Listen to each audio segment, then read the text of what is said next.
Time pending है। Actually क्या है कि जो लालन सन से यूएस क्लब तक पार्किंग है उसमें 28 कार्स पार्क करने की सुविधा दी गई है और इसका हमेशा ऑक्शन होता था और आवेदन मांगे जाते थे first come first serve basis पे कि जो पहले आएगा उसको वहाँ पर पार्किंग दे दी जाएगी।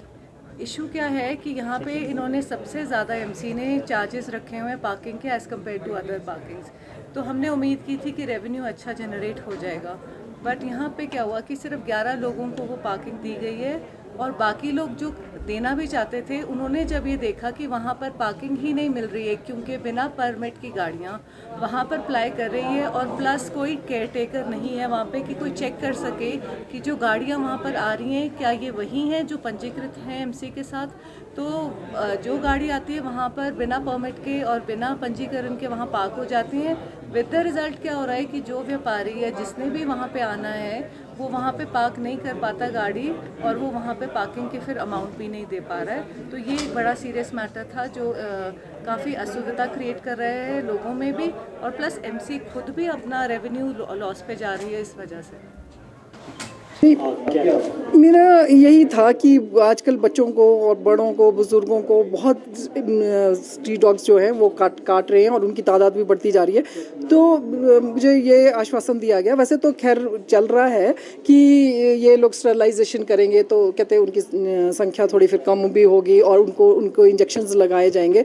तो पर मुझे ये लगता है कि देखो अगर कोई भी किसी भी को भी काटते हैं स्ट्रीट डॉग्स, ये मतलब बहुत बड़ी बात है क्योंकि देखो अब सपोज कोई सिलेंडर वाले हैं, कोई गार्बेज कलेक्टर है, अभी हमारे उधर ही गार्बेज कलेक्टर को काटा गया। तो अब एक वो नौकरी वो कमाने वाला है और उसके 4 लोग घर में परिवार वाले हैं तो वो इतना अफोर्ड नहीं कर सकता क्योंकि इसके इंजेक्शन लगाएगा, उसके बाद उसको डाइट भी चाहिए।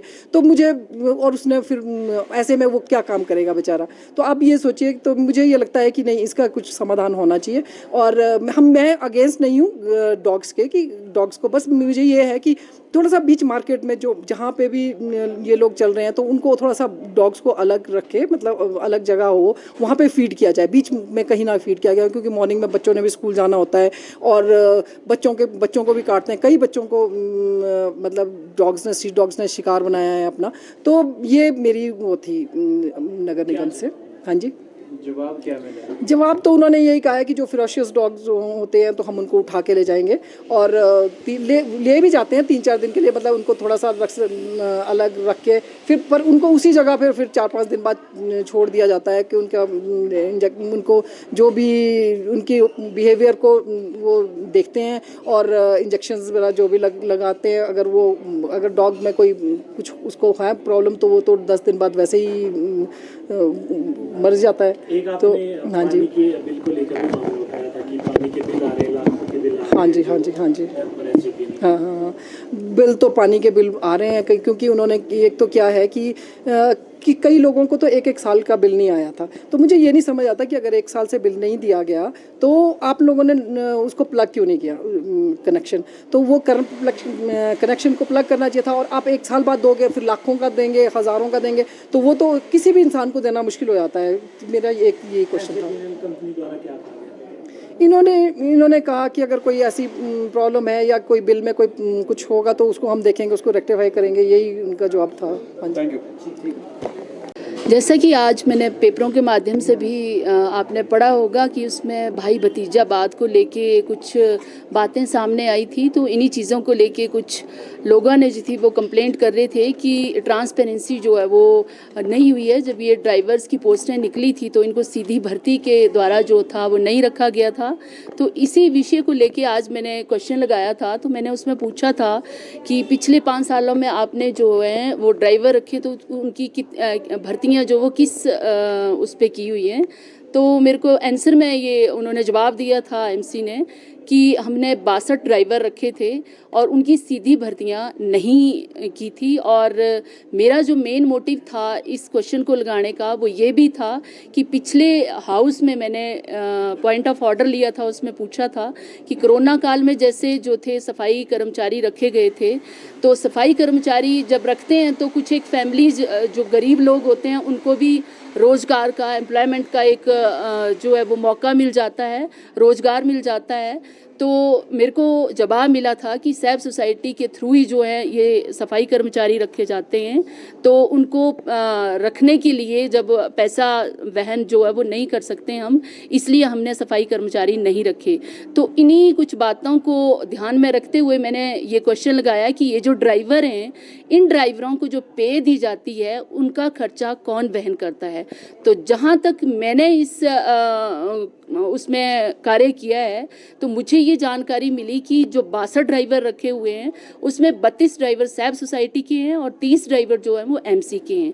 तो नियमानुसार तो ये होना चाहिए जो क्योंकि हमारी जो एमसी है वो हर साल 10% टैक्स जो है इंक्रीज़ कर रही है, जो पब्लिक के ऊपर एक लोड बनता जा रहा है। तो अगर एमसी 10% वो चार्ज कर रहा है, टैक्स चार्ज कर रहा है, उधर से सैब सोसाइटी जो है वो कूड़े के बिल जो हैं वो भी हर साल जो है वो बढ़ रहे हैं, तो हम लोगों को कितनी फैसिलिटीज़ जो हैं वो दे पा रहे हैं। इन्हीं सब चीज़ों को मद्देनज़र रखते हुए मैंने ये क्वेश्चन लगाया था। तो आंसर मुझे ये मिला कि सैब सोसाइटी जो है वो 62 के 62 ड्राइवरों को पे दे रही है। तो जो मुझे लग रहा था कि ये बिल्कुल गलत है, क्योंकि जो काम सैब सोसाइटी जिस काम के लिए बनी हुई है वही काम अगर वो करे तो ज़्यादा अच्छा होता। तो आप सहमत है जो सदन बिल्कुल मैं बिल्कुल सहमत नहीं हूँ। मैंने ये बोला कि ये जो भी कार्य हुए हैं, एक्चुअली होता ये है कि आप जानते हैं बेरोजगारी जो है बहुत है। ट्रांसपेरेंसी से अगर ये सारी चीज़ें हुई होती तो शायद मैं इसमें इंटरवीन भी ना करती। कुछ लोग जो बहुत ही नीडी हैं, बहुत गरीब फैमिली से बिलोंग करते हैं, उनके पास डिप्लोमास भी हैं। मुझे तो जहाँ तक ये मैं ज़्यादा लंबे उसमें नहीं जाना चाहूँगी, तो मैंने जैसे पूछा भी सीधी भर्तियों में, तो कुछ एक लोगों के जो मैंने पेपरों के माध्यम से भी पढ़ा है कि जो लाइसेंस वगैरह हैं या जो भी फॉर्मेलिटीज़ थी वो उनको रखने के बाद जो थी वो दी गई थी। तो आपको क्या लगता है कि गड़बड़ी इसमें मैं बिल्कुल ये चहेतों को दी गई हैं।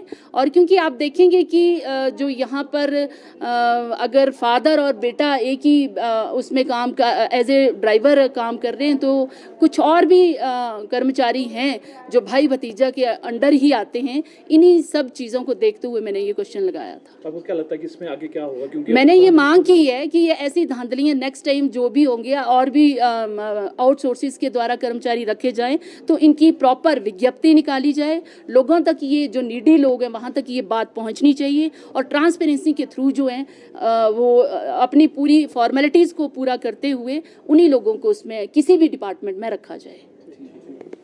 हमारी मासिक बैठक होती है जिसमें विभिन्न प्रकार के मुद्दे पार्षदगण अपने उठाते हैं। अलग अलग वार्ड्स की समस्याएं और एस्टीमेट्स को लेकर के सबसे चर्चा की जाती है। उसमें आज हमने लगभग 2.5 करोड़ के एस्टीमेट्स आज हमने एफसीपीसी के माध्यम से हाउस में आते हैं और उसको पास भी किया।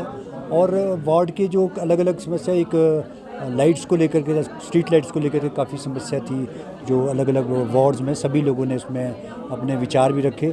और एक जो स्ट्रीट लाइट्स हमारी जो पेड़ों के ऊपर ढकी रहती है, उसके माध्यम से हमने सरकार को एक या इलेक्ट्रिसिटी बोर्ड को एक प्रपोज़ल भेजा है कि जहाँ जहाँ हमारी स्ट्रीट लाइट्स ढकी हुई है पेड़ों की टहनियों की वजह से, उनको लॉपिंग किया जाए। और वो नगर निगम के अधिकारी भी आए थे, फॉरेस्ट के अधिकारी भी आए थे और बिजली बोर्ड के अधिकारी भी आए थे।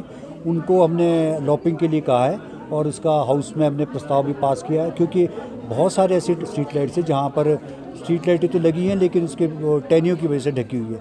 और दूसरा स्ट्रीट डॉग्स का इशू आया था, जो कुत्ते काटते हैं, काटने वाले बहुत थे, स्ट्रीट डॉग्स भी बहुत आए हैं। उसके बारे में भी जहाँ जहाँ फीडिंग करनी है उसके लिए हम स्टेशंस देंगे। और डॉग्स के बारे में एक जो रजिस्ट्रेशन ऑफ डॉग्स है, जो पेट्स पाले होते हैं, उसके फ़ीस के बारे में भी चर्चा माननीय हमारे पार्षद ने एक लाई थी, जिसको उन्होंने जो रजिस्ट्रेशन जो है बहुत लोगों ने नहीं की हुई है पेट्स की, उसको हमने 1 महीने का समय दिया है। और उसकी जो फ़ीस है वो 1000 तक की गई है, जो पहले 500 थी, उसको साल का, पूरे 1 साल की एक फ़ीस है वो।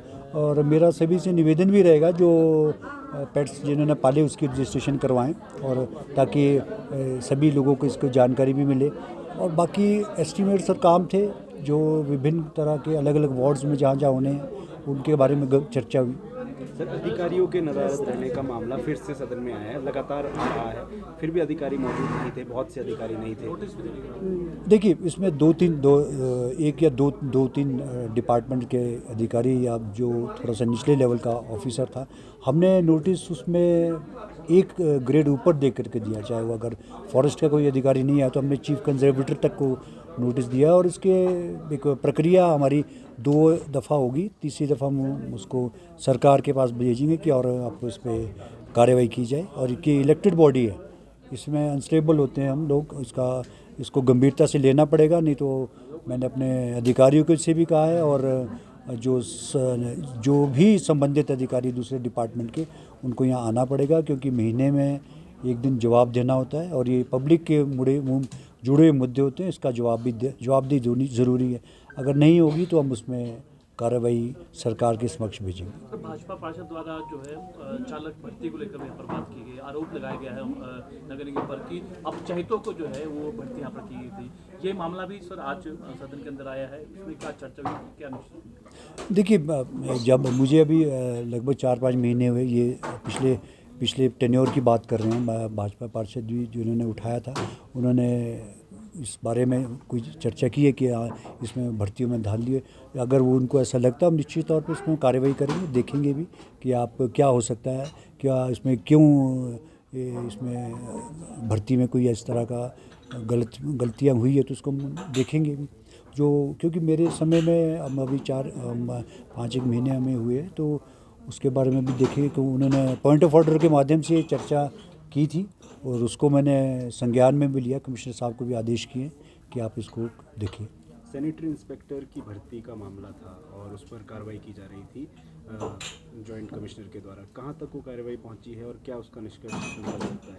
वो देखिए, एडमिनिस्ट्रेटिवली उसका कार्य चल रहा है। वो जो हाउस में इसका जो इन्होंने यूडी डिपार्टमेंट को भेजा है, जो इन्होंने अपना रिपोर्ट्स थी, जो जिस तरह का वो कार्रवाई चाह रहे थे, उन्होंने, क्योंकि पेरेंटल डिपार्टमेंट यूडी है, वो इसकी क्या वो कागज़ है, क्या सबमिट हुए हैं, वो उसकी कार्रवाई वहाँ करते हैं। वो यहाँ से मेरी जो जानकारी है, वो उन्होंने यूडी डिपार्टमेंट को अपना जो जिसकी रिपोर्ट्स थी वो सबमिट कर दी है। तो अगली कार्रवाई तो उन्होंने करनी है।